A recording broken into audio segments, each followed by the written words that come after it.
میں تہران میں تعینات ہوا۔ میری ابتدائی فرائض کی فہرست میں رضا خان کے مقبرے پہ پھول چڑھانے کی رسم شامل تھی۔ جب میں رے کی نواحی بستی میں شاہ عظیم کے مزار کے متصل پتھر کی بھاری بھرکم سلوں سے بنی ہوئی پائیدار، سفید اور خوبصورت عمارت کے اندر پہنچا تو مجھے اس کی نگہداشت کے معیار نے بہت متاثر کیا۔ ہر شے چمکدار اور شفاف تھی، نہ کوئی داغ دھبا، نہ مٹی کا ذرہ۔ ہر چیز نئی نویلی لگتی تھی، حالانکہ مقبرے کو بنے ہوئے 28 برس ہو چکے تھے۔ دیوار پر 2 قالین آویزاں تھے، دونوں پر تصویریں بنی ہوئی تھیں۔ انقلاب کے بعد جتنی مدت، جتنی رقم اور جتنی محنت رضا خان کے مقبرے کے گرانے میں صرف ہوئی، اتنی کسی اور شاہی یادگار کے مٹانے میں کاہے کو صرف ہوئی ہوگی۔ مقبرے کو تھوڑا بہت نقصان پہنچانے کے بعد اور آخری ضرب لگانے سے پہلے اسے لوگوں کے لیے کھول دیا گیا۔ قبر کے پاس گتے پر ہاتھ سے لکھی ہوئی یہ عبارت آویزاں تھی: مسلمان بہنوں اور بھائیوں سے درخواست کی جاتی ہے کہ رضا شاہ خائن کی قبر پر تھوکنے سے پرہیز کریں۔ لوگ اس نوٹس کو پڑھتے اور سرہانے پہنچ کر سارا غصہ اور سارا بلغم سنگ لحد پر نکال دیتے۔ بعض لوگ اس سلسلے میں بڑے مبالغے سے کام لیتے اور تھوک کا اتنا بڑا گولا پھینکتے کہ دیکھنے والے کو تعجب ہوتا کہ رخساروں کے درمیان جو ذرا سی جگہ ہے وہاں فاسد مواد اتنی مقدار میں جمع ہو سکتا ہے۔ دیکھتے ہی دیکھتے بادشاہ کی مرمری قبر لعاب دہن کے سیلاب میں بہہ گئی۔ انقلاب روس کے ابتدائی دن تھے۔ زار کی شاہی فوج کے ایک کرنل کا جنازہ گرجے میں لایا گیا۔ ابھی رسومات شروع بھی نہیں ہوئی تھی کہ سرخ فوج کے جیلوں کا ایک دستہ وہاں پہنچا۔ انہوں نے تابوت کا ڈھکن کھول دیا، پھر قطار بنا کر آئیز رائٹ کے انداز سے مارچ کرتے ہوئے تابوت کے پاس سے گزرنے لگے۔ ہر سپاہی لاش کے چہرے پر تھوکنے کے بعد آئیز فرنٹ کا انداز اختیار کر لیتا۔ سیاہ ماتمی لباس میں کرنل کی بیوہ اس رومال کے ساتھ جو آنسو پونچھنے کے لیے مٹھی میں دبایا ہوا تھا اپنے مرحوم شوہر کا چہرہ صاف کرتی رہی، یہاں تک کہ دستے کا آخری سپاہی آیا۔ اس نے لات ماری اور تابوت الٹ دیا۔ انتقام کی آگ دشمن کی موت کے بعد بھی بھڑکتی رہتی ہے۔ لاشوں کا مسئلہ ہوتا ہے، کلیجہ چبایا جاتا ہے، کاسہ سر میں شراب ڈال کر پیتے ہیں، بس نہیں چلتا کہ مرنے والے کو 1000 بار زندہ کریں اور 100,000 بار مار ڈالیں۔ ایک زمانے میں اتا ترک کی اصلاحات کا بڑا شہرہ تھا۔ رضا خان ان سے متاثر ہوئے اور چھوٹے اتا ترک بننے کی کوشش میں مصروف ہو گئے۔ بہت سی اصلاحات نافذ کیں، جن میں سے 2-4 کا تعلق خواتین کے حقوق اور پردے کے مسئلے سے تھا۔ ایک مشہور خاندان کی خاتون نے پہل کی، نقاب اتارا اور گھوڑا گاڑی میں بیٹھ کر سر شام ہوا خوری کے لیے خیابان فردوسی پر جا نکلی۔ اس بات کا خوب چرچا ہوا۔ پرانے خیال والوں نے برا منایا، نئے خیال والوں نے اشارہ سمجھا اور نقاب الٹ دیے۔ بادشاہ نے خوش ہو کر اس خاتون کو وزیر بنا دیا۔ اس سے پہلے کسی خاتون کو یہ اعزاز حاصل نہیں ہوا تھا۔ موت کے بعد یہ اعزاز ملا کہ باغ کے ایک کونے میں اس خاتون کا مزار بنایا گیا۔ انقلاب کے بعد اس باغ میں ایک بار نماز ہوئی، غالباً عید الفطر کی نماز تھی۔ امام نے نہ جانے مقتدیوں پر کیا پڑھ کر پھونکا کہ نماز کے بعد گلے ملنے، گھر جانے اور عید منانے کے بجائے ساری جماعت ایران کی پہلی ماڈرن بے پردہ خاتون وزیر کی قبر پر جمع ہو گئی اور اس کی اینٹ سے اینٹ بجا دی۔ اخبار میں خبر چھپی کہ فرخ رو پرسا، جو سابق وزیر تعلیم تھی، اسے انقلابی فیصلے کے مطابق گولی مار دی گئی ہے۔ فرخ رو کے خلاف یہ الزام تھا کہ انہوں نے وزیر کی حیثیت سے سرکاری روپیہ پیسہ بڑی دیدہ دلیری سے غبن کیا ہے۔ فرخ رو کا انجام دیکھ کر دفتر کی ایک طرار اور شوخ زبان خاتون نے کہا، سر اب عورتوں کی باری آ گئی ہے، میں کل سے احتیاطاً ایک چادر کے بجائے 2 سیاہ چادریں اوڑھ کر دفتر آیا کروں گی، آپ کو کوئی اعتراض تو نہیں ہوگا؟ میں نے کہا، اعتراض کا حق انقلابی کمیٹہ کو اور فیصلے کا حق دادگاہ اسلامی کو حاصل ہے، میں کون ہوتا ہوں؟ مشورہ درکار ہے تو وہ حاضر ہے۔ ایک سیاہ چادر آپ کے حال کو ڈھانپنے اور چھپانے کے لیے کافی ہوگی، مگر آپ کے ماضی کی سطر پوشی کے لیے دوسری چادر شاید ناکافی ہو۔ گلشن کا کاروبار تلپٹ ہو کر رہ گیا ہے۔ ملک کے مختلف حصوں سے جو خبر بھی آتی ہے وہ پریشانی میں اضافہ کرتی ہے۔ تبریز میں حالات بہت خراب ہیں۔ قتل و غارت کا بازار گرم ہے۔ ریڈیو نے بالآخر کمک کا اعلان نشر کر دیا۔ شہر میں جگہ جگہ دیواروں پر لکھا ہے تبریز رقیب ندارد۔ تبریز میں آیت اللہ کا کوئی حریف نہیں ہے۔ آقائے شریعت مداری کا بیان بھی اس نسبت سے اہم ہے کہ وہ تبریزی ہیں۔ چند دن گزرے اور اسی قسم کی خبریں کردستان سے آنے لگیں۔ چند دن اور گزرے اور گنبد قوس میں لڑائی چھڑ گئی۔ خرابی کی خبروں میں ہر چند دن کے بعد اضافہ ہو جاتا ہے۔ اس مرتبہ خبر خوزستان سے آئی ہے، وہاں بے چینی پائی جاتی ہے۔ وفد تہران آیا ہوا ہے اور 35 لاکھ اربوں کی خود مختاری کا مطالبہ کرتا ہے۔ اس مطالبے کے پس منظر میں تیل ہی تیل نظر آتا ہے۔ اگر تیل کی دولت خوزستان کو مل جائے تو باقی اہل ایران کی نیند اڑ جائے گی، بھوکے پیاسے رات بھر قالینوں پر کروٹیں لیتے رہیں گے۔ ایک آواز ان تمام علاقائی جنگوں پر بھاری ہے۔ ہمارے لیے ترک اور فارس، کرد اور عرب، بلوچ اور ترکمان کی حد بندی کوئی معنی نہیں رکھتی۔ یہ توانا آواز طالقانی کی ہے۔ وہ ان جھگڑوں کو نمٹانے کے لیے موقع پر جانا چاہتے ہیں، مگر کچھ طاقتیں ایسی بھی ہیں جو یہ نہیں چاہتی۔ اخبارات کہتے ہیں کہ ایک طرف شورش پسندوں کے منصوبے ہیں، دوسری طرف انقلابیوں کی جلد بازی اور تیسری طرف حکومت کی ناتجربہ کاری۔ رہ گئی چوتھی طرف، وہاں ان حالات میں انارکسٹ کے سوا اور کیا ہو سکتا ہے؟ سفارتکاروں کے غیر رسمی ڈنر پر مہمان اپنے تجربات اور خیالات کا تبادلہ کر رہے ہیں۔ ایک ملٹری اتاشی نے کہا، ایران میں دائیں اور بائیں بازو والے مسلح گروہوں کے درمیان جنگ ہو رہی ہے۔ جو اس خانہ جنگی میں جیت گیا وہی مستقبل کا وارث ہوگا۔ شروع میں ہمیں یقین تھا کہ تجربہ کار اور تربیت یافتہ اشتراکی بہت جلد غالب آ جائیں گے، مگر یہ خیال غلط نکلا۔ دائیں بازو والے موت سے نہیں ڈرتے، عوام ان کے ساتھ ہیں۔ رہنما غیر معمولی کرشمے کا مالک ہے۔ دوسرے سفارتکار نے گرہ لگائی، سال بھر پہلے جہاں کہیں بارش نوجوانوں کی سرخ پرچم والے نوجوانوں سے جھڑپ ہوئی، وہاں مرنے والے سارے بارش ہوا کرتے تھے۔ اب انہوں نے بھی جنگ کی تربیت حاصل کر لی ہے۔ دونوں طرف سے مرنے والوں کی تعداد تقریباً برابر ہے۔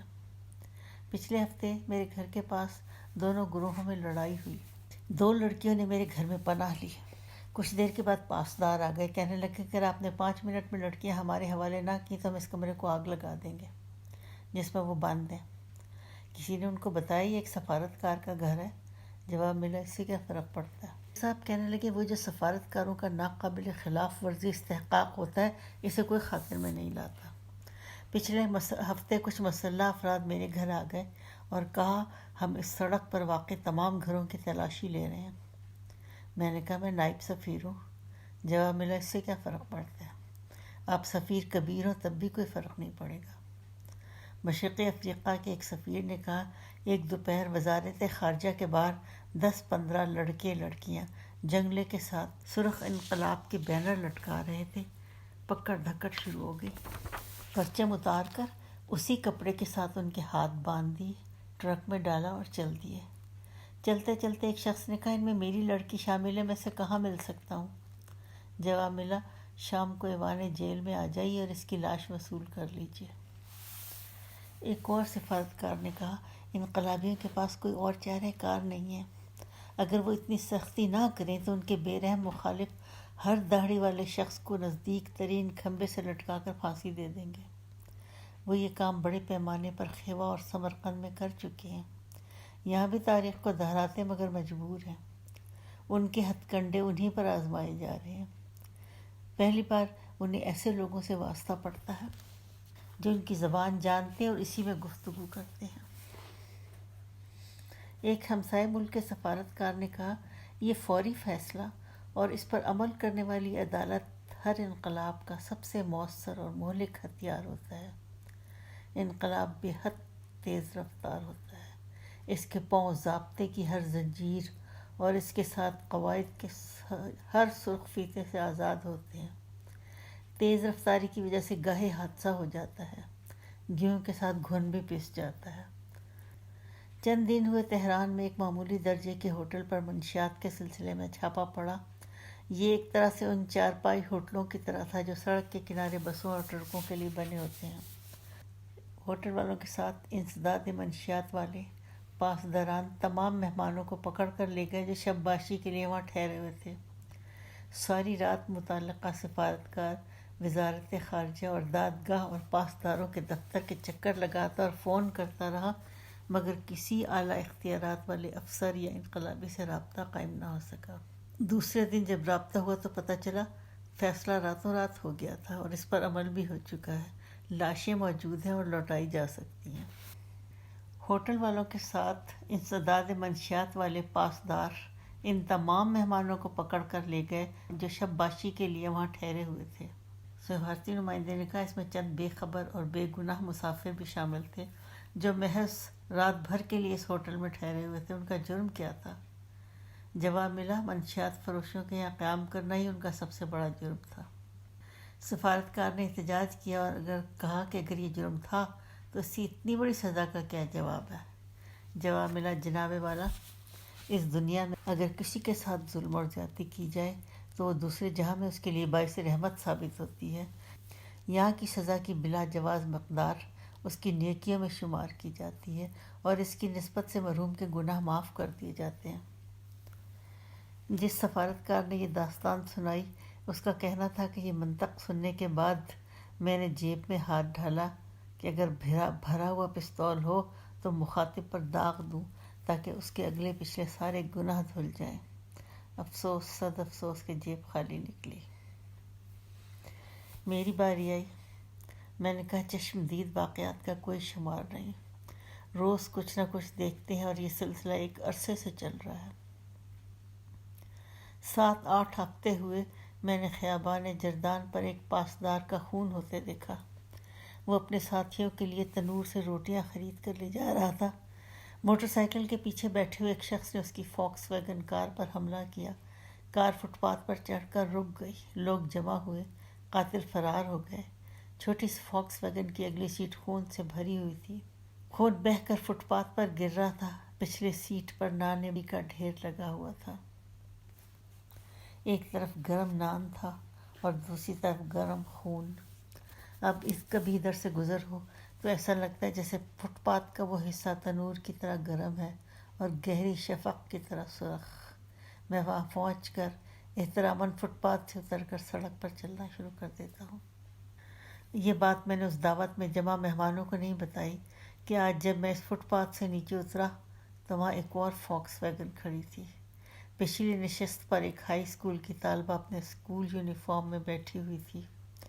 اس کے ساتھ ایک آدمی تھا جو سے دگنی عمر کا ہوگا۔ مرد نے ہمراہی کا ہاتھ پکڑ کر کھینچا اور اپنے دل کے اوپر رکھا۔ گول مٹول گوری چٹی لڑکی کا چہرہ یکدم سفید سے سرخ ہو گیا۔ کل میں نے یہاں فٹ پاتھ پر بہتا ہوا خون دیکھا تھا، آج رخساروں کے جلد کے نیچے اسی خون کو دوڑتا دیکھا ہے۔ نوجوان واقعی بہت گرم اور بہت سرخ ہوتا ہے۔ فجر کی نماز کے بعد دائیں جانب منہ پھیر کر السلام علیکم ورحمۃ اللہ کہا، ادھر سے گولیوں کی آواز آئی۔ پھر بائیں طرف سلام پھیرا، ادھر سے بھی گولیاں چلنا شروع ہو گئیں۔ 2-2.5 سال گزرنے کے باوجود دائیں اور بائیں بازو کی خانہ جنگی ابھی تک جاری ہے، اگرچہ اس میں اب وہ تیزی نہیں رہی جو پہلے 6-7 ماہ میں دیکھنے میں آئی تھی، لیکن سلامتی اور رحمت آج بھی وقت کی سب سے اہم ضرورت ہے، اس کی دعا مانگنی چاہیے، صبح و شام، اٹھتے بیٹھتے اور لیٹے ہوئے، بلکہ اپنے پہلو خوابگاہوں سے علیحدہ کرتے ہوئے۔ میں خوابگاہ سے نکل کر ٹیرس پر آتا ہوں۔ میرا گھر پہاڑی کے اوپر واقع ہے اور لڑائی نیچے وادی میں ہو رہی ہے۔ میں کرسی کو دیوار کی آڑ میں رکھ کر اس لڑائی کا نظارہ کرتا ہوں۔ حملہ آوروں نے ایک 4 منزلہ عمارت کو گھیرے میں لیا ہوا ہے۔ اس کی تیسری منزل کے ایک فلیٹ پر چند گولیاں چلاتے ہیں اور رک جاتے ہیں۔ اس وقفے میں وہاں سے جوابی فائر ہوتا ہے۔ حملہ آور 15-20 منٹ کے بعد چاروں طرف سے گولیاں چلاتے ہیں۔ فلیٹ والوں کو اندازہ ہو گیا ہے کہ فرار کے سارے راستے بند ہیں۔ وہ جوابی کارروائی بند کر دیتے ہیں اور اس طاق میں رہتے ہیں کہ جو ہی کوئی حملہ آور ان کے فلیٹ کی طرف بڑھتا ہوا نظر آئے وہ اس کو نشانے پر بٹھا لیں۔ ان کا مقصد ظاہر ہے، ہتھیار ڈالنے ہیں، نہ فرار کی کوشش کرنی ہے، البتہ جان دینے سے پہلے دشمنوں کو زیادہ سے زیادہ جانی نقصان پہنچانا ہے۔ حملہ شروع ہوئے آدھا گھنٹہ ہو چکا تھا۔ یکایک درختوں کی اوٹ سے آگ کا ایک شعلہ سا لپکا اور فلیٹ پر جا گرا۔ دھماکہ ہوا، دھواں سا پھیل گیا اور آگ لگ گئی۔ حملہ آوروں نے راکٹ استعمال کیا تھا۔ چند منٹ کے بعد ہر طرف خاموشی خاموشی ہو گئی۔ میں ٹیرس کی نرم کرسی سے اس طرح اٹھا جیسے کوئی کھیل ختم ہونے کے بعد گرینڈ سٹینڈ کے VIP انکلوژر سے نکلتا ہے۔ ہوتا ہے شب و روز تماشا میرے آگے۔ ذیلی بنگلے کی تنگ اور مار پیچ سیڑھیاں چڑھ کر ہم ایک نسبتاً کھلے ٹیرس پر جا نکلے۔ ٹیرس کی بتیاں بند ہیں، کمروں کے دروازے اور کھڑکیوں سے روشنی چھن چھن کر آ رہی ہے۔ تاروں بھرے آسمان اور افق پر درختوں کی سیاہ نقاشی نے مل کر سما باندھ دیا ہے۔ سڑک کے دوسری جانب ایک قلعہ نما مکان کی سپاٹ دیوار میں شیشے کی پٹی ایک سرے سے دوسرے سرے تک جاتی ہے۔ یہ ایک لمبی کھڑکی ہے جسے اخبار کا کاغذ چپکا کر اندھا کر دیا ہے۔ کافی کا دور چلا اور میں نے اس لڑائی کا حال سنایا جو 2 دن پہلے اپنے گھر کے ٹیرس سے دیکھی تھی۔ منصور کہنے لگے، جو منظر میں نے اس ٹیرس سے دیکھا اس کا ذکر کرتے ہوئے الجھن اور خجالت ہوتی ہے۔ یہ ان دنوں کی بات ہے جب باضابطہ محلہ کا میتا نہیں بنا تھا اور ایک مسلح گروہ خود ہی اس علاقے کا نگران بن بیٹھا تھا۔ وہ عمارت جو آپ کو سڑک کے اس پار نظر آ رہی ہے اس میں ان کا دفتر تھا۔ ان دنوں سامنے والی لمبی افقی کھڑکی پر کوئی پردہ تھا، نہ اس کے شیشے پر کاغذ چپکایا ہوا تھا۔ میں یہاں فیملی کے ساتھ ٹیرس پر بیٹھا ہوا تھا، دیکھا کہ ایک لڑکا اور لڑکی کو ایک شخص کے سامنے پیش کیا گیا۔ لڑکے کی ٹھکائی ہوئی اور پھر اسے گھسیٹ کر لے گئے۔ دوسرے لوگوں کے کمرے سے چلے جانے کے بعد وہ شخص اپنی کرسی سے اٹھا۔ لڑکی نے بڑی مدافعت کی، کپڑے تار تار ہو گئے پھر بھی لڑتی رہی، یہاں تک کہ وہ دونوں کھڑکی سے پرے ہو جانے کی وجہ سے ہماری نظروں سے اوجھل ہو گئے۔ افسوس اس بات کا ہے کہ اس منظر کو دیکھنے والوں میں میرے 2 کم سن بچے بھی شامل تھے، ایک 8 سال کا ہے اور دوسرا 10-11 برس کا۔ بات ختم ہوئی۔ سب کی نظریں سامنے والے گھر کی لمبی کھڑکی کی طرف اٹھ گئیں۔ خواتین جو مردوں سے ذرا فاصلے پر پرا جمائے بیٹھی تھیں، ان کی نظریں کھڑکی کی طرف اور کان ہماری طرف لگے ہوئے۔